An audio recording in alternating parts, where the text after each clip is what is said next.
آگے چلتے ہیں. اعوذ باللہ من الشیطان الرجیم. بسم اللہ الرحمن الرحیم. ام المومنین ام حبیبہ رضی اللہ تعالی عنہا. ان کا اپنا نام رملہ تھا اور کنیت ام حبیبہ تھی. ابو سفیان رضی اللہ تعالی عنہ کی بیٹی اور حضرت عثمان رضی اللہ تعالی عنہ کی پھوپھی زاد بہن. کہا جاتا ہے نبوت سے 17 سال قبل ان کی پیدائش ہوئی مکہ میں. بہت امیر گھرانے کی بیٹی، اور ان کا پہلا نکاح عبید اللہ بن جحش سے ہوا. ابتدا کے زمانے میں ہی مسلمان ہو گئے یہ دونوں. اور ابو سفیان کی بیٹی کے لیے اسلام لانا کوئی آسان کام نہ تھا. ابو سفیان وہ تھے جو 6 ہجری تک مسلمانوں کے بہت شدید مخالف، فوجوں کو لیڈ کیا کرتے تھے جنگوں میں مسلمانوں کے خلاف. لیکن حق ان کی بیٹی کے دل میں سما گیا، اور جب سمایا تو وہ ایسے جم گئیں کہ پھر کوئی چیز ان کو راستے سے ہلا نہ سکی. دونوں میاں بیوی کو جب بہت تکلیفیں پیش آئیں تو بالآخر حبشہ کی طرف ہجرت کرنے والوں کے ساتھ یہ دونوں بھی ہجرت کر کے حبشہ آ گئے. حبشہ میں آپ جانتے ہیں عیسائیت مذہب عام تھا، اور وہاں پہ عبید اللہ بن جحش آہستہ آہستہ عیسائیت کی طرف مائل ہو گیا. یہ فرماتی ہے کہ میں نے ایک رات خواب دیکھا کہ عبید اللہ کی شکل بگڑ گئی ہے. کہتی میں ڈر گئی، اور جب اٹھی صبح ہوئی تو پتہ چلا عبید اللہ عیسائی ہو گیا. کہتی میں بہت پریشان ہوئی، بہت سمجھایا، لیکن عبید اللہ کسی طرح انہوں نے میری بات نہ مانی، شراب پینے بھی شروع کر دی، اور بالآخر اسی حالت میں مر گیا. اس خاتون کا سوچیں جو سب کچھ چھوڑ کے مکہ سے آ جاتی ہے، رشتے ناطے چھوڑ آتی ہے، دولت دنیا ٹھکرا دیتی ہے، پردیس ہے، فقر ہے، اور اوپر سے شوہر جس کے سہارے پہ آتی ہیں تو وہ بھی زندگی میں ہی مرتد ہو کے ساتھ چھوڑ دیتا ہے اور پھر مر بھی جاتا ہے.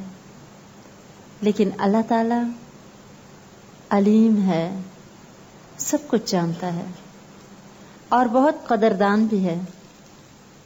اس نے ایک عورت کے ایمان پہ ثبات کو قبول فرما لیا، اور آپ صلی اللہ علیہ وسلم کو جب یہ خبر ملی تو آپ نے اپنے نکاح کا پیغام نجاشی کے ذریعے بھجوایا. نجاشی آپ سب جانتے ہیں حبشہ کا بادشاہ تھا جو کہ عیسائی تھا، لیکن جب اس کے سامنے صحیح اسلام کی تصویر پیش کی گئی تو وہ رو پڑا تھا. اور حضرت علی رضی اللہ تعالیٰ عنہ کے بھائی نے جب سورہ مریم کی آیات تلاوت کی تھی حضرت عیسیٰ علیہ السلام کے بارے میں، تو اس نے تنکا اٹھا کے زمین سے کہا تھا خدا کی قسم جو کچھ تمہارا نبی کہتا ہے عیسیٰ علیہ السلام کے بارے میں اور جو اصل ان کی حقیقت تھی اس میں اور اس میں اس تنکے برابر بھی فرق نہیں. وہ ایمان لے آیا تھا. تو آپ صلی اللہ علیہ وسلم نے ان کے ذریعے نکاح کا پیغام بھجوایا.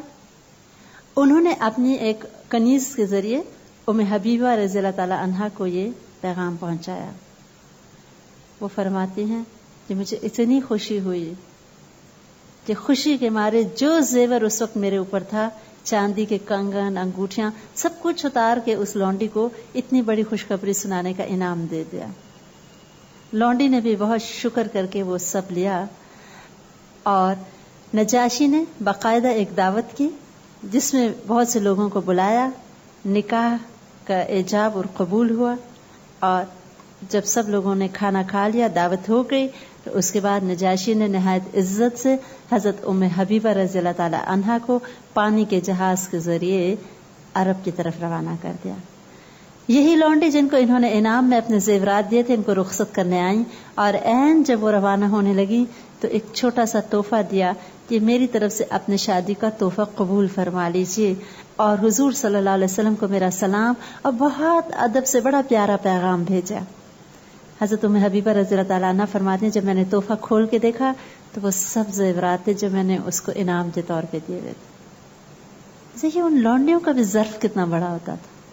سب کچھ ان کو پہلے خوشی سے لے بھی لیا کہ فیل نہ کریں، اور بعد میں محبت سے ان کو دے دیا. وہ جب پہنچی تو آپ صلی اللہ علیہ وسلم اس وقت کہا جاتا ہے کہ مدینہ منورہ میں موجود نہ تھے، کسی غزوے کے سلسلے میں باہر گئے ہوئے تھے. بہرحال آپ صلی اللہ علیہ وسلم تشریف لائے، اور حضرت ام حبیبہ رضی اللہ تعالی عنہا سے جب ملے تو انہوں نے اس لونڈی کا سارا حال سنایا، اس کا پیغام پہنچایا، اور آپ صلی اللہ علیہ وسلم اس سے بہت خوش ہوئے اس لونڈی سے۔ حضرت ام حبیبہ رضی اللہ تعالی عنہا چونکہ ابو سفیان کی بیٹی تھی، اس نکاح میں ہمیں دو بہت بڑی حکمتیں نظر آتی ہیں۔ ایک تو یہ کہ وہ خاتون جو قربانیاں دے رہی ہیں اسلام کے راستے میں، سب کچھ اللہ کے راستے میں چھوڑ دیتی ہیں، ان کو یہ آنر دے کے اللہ تعالیٰ نے بتایا کہ وہ بھی کسی کی نیکی کو ضائع نہیں کرتا، خواہ مرد ہو یا عورت، من ذکر او انثی، خواہ مرد ہو یا عورت، اگر وہ نیک عمل کرتے ہیں تو اللہ تعالیٰ اسے قبول فرماتے ہیں، اور قبولیت کا یہ شرف ان کو دنیا میں بھی نصیب ہوا اور حضور صلی اللہ علیہ وسلم کے نکاح میں آئے۔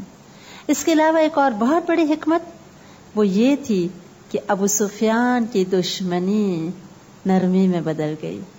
اس کے بعد وہ کبھی آپ صلی اللہ علیہ وسلم کے سامنے کوئی فوج لے کے یا کسی مقابلے کے لیے نہ آیا۔ ہم دیکھتے ہیں کہ یہ بیٹی ایسے مضبوط تھی اسلام نے اور اللہ اور رسول صلی اللہ علیہ وسلم کی محبت میں کہ ایک مرتبہ ان کے نکاح کے بعد جب ابو سفیان مدینہ آیا کسی کام سے، اپنی بیٹی کو ملنے آیا، تو جو وہ بستر پہ بیٹھنے لگا، انہوں نے جلدی سے بستر اٹھا دیا اور انہوں نے پوچھا کیوں؟ کہنے لگی یہ نبی صلی اللہ علیہ وسلم کا بستر ہے اور اس پہ ایک مشرک نہیں بیٹھ سکتا، اور انہوں نے صرف اتنا کہا کہ میں دیکھ رہا ہوں کہ تم میرے پیچھے سے بہت بگڑ گئی ہو۔ کہا جاتا ہے بہت ہی نیک اور صالح طبیعت کے مالک تھے اور صابر اور مضبوط ارادے کے مالک، کہ جو تکلیفیں آئیں ان سب کو برداشت کیا۔ آپ صلی اللہ علیہ وسلم سے جب سنتوں کی اہمیت سن لی کہ سنت پڑھنے کا کتنا ثواب ہے، تو پھر زندگی بھر کبھی ان سنتوں کو نہیں چھوڑا، عبادت کرتی، آپ صلی اللہ علیہ وسلم کے ایک ایک حکم پہ عمل کرتی۔ اور کہا جاتا ہے کہ ایک مرتبہ جب ان کو اپنے والد کے انتقال کی خبر آئی تو 3 دن کے بعد ایک خاص قسم کی خوشبو منگوا کے لگائی جس میں ذرا رنگ بھی ہوتا تھا، اور کہا اگرچہ مجھے اس وقت خوشبو لگانے کی حاجت نہیں، لیکن آپ صلی اللہ علیہ وسلم کے اس حکم پہ عمل کر رہی ہوں کہ آپ نے فرمایا ہے کوئی عورت جو اللہ اور رسول صلی اللہ علیہ وسلم پہ ایمان رکھتی ہو اس کے لیے حلال نہیں کہ کسی کے مرنے پر 3 دن سے زیادہ سوگ کرے، البتہ شوہر کے مرنے پر 4 ماہ اور 10 دن سوگ کرے۔ بہت نیک خاتون، اور انتہا یہ کہ جب عین آخری وقت آیا دنیا سے جانے کا، حضرت عائشہ رضی اللہ تعالی عنہا کو بلوا کے کہا اگر سوکن ہونے کے ناطے میں مجھ سے کوئی غلطی ہو گئی ہو جیسے لوگوں میں ہو جایا کرتی ہے تو آپ مجھے معاف کر دیں۔ اور حضرت عائشہ رضی اللہ تعالی عنہا نے فرمایا کہ میں نے معاف کر دیا اور ان کے لیے دعائے مغفرت کی، تو کہتے ہیں تم نے مجھے خوش کر دیا، اللہ تم کو خوش کرے۔ یہ آخری وقت ہے، دوسروں کے لیے دعائیں، اپنی معافی کا خیال، اپنی توبہ کا خیال۔ کہا جاتا ہے ان کی عمر تقریباً 70 سال سے زیادہ تھی، اور حضرت امیر معاویہ کے عہد میں ان کی وفات ہوئی اور ان کو باقی ازواج مطہرات کی طرح مدینہ منورہ کے قبرستان میں دفن کر دیا گیا۔ انہوں نے لکھا ہے کہ پوری زندگی میں کوئی غلطی نہ کرنے کے باوجود بھی وہ آخری وقت میں معافی مانگ رہی ہیں اور دعائیں دے رہی ہیں، اور ہمارا حال یہ کہ برائی کرنے کے باوجود بھی معافی مانگنے کی ہمت نہیں رکھتے اور نہ ہی دوسروں کے لیے دعا کرتے ہیں۔ اب احساس ہوا کہ دوسروں کے لیے بھی دعا کرنی چاہیے۔ حضرت ام حبیبہ رضی اللہ تعالیٰ عنہ کی ایک بات اور آپ کو بتاتی چلوں کہ حضرت عثمان رضی اللہ تعالیٰ عنہ کی رشتہ دار تھیں، اور آپ کو شاید یاد ہو کہ جب حضرت عثمان رضی اللہ تعالیٰ عنہ کے گھر کا محاصرہ باغیوں نے کیا تھا اور کھانا اور پانی بند کر دیا تھا، تو انہوں نے ہمت کی تھی اور اپنے خچر پہ پانی رکھ کے خود پہنچانے کے لیے بڑھی تھی، لیکن ایک بدبخت نے ان کے خچر کو اس زور سے مارا کہ تقریباً یہ گرتے گرتے بچی تھی، اور انہوں نے پھر ان کے پانی کو نہ جانے دیا، اور کہا جاتا ہے پھر انہوں نے حضرت علی رضی اللہ تعالیٰ عنہ کے ذریعے کسی طرح سے پانی اندر پہنچوایا تھا۔ اس سے ان کی درد مند دل کا بھی پتہ چلتا ہے۔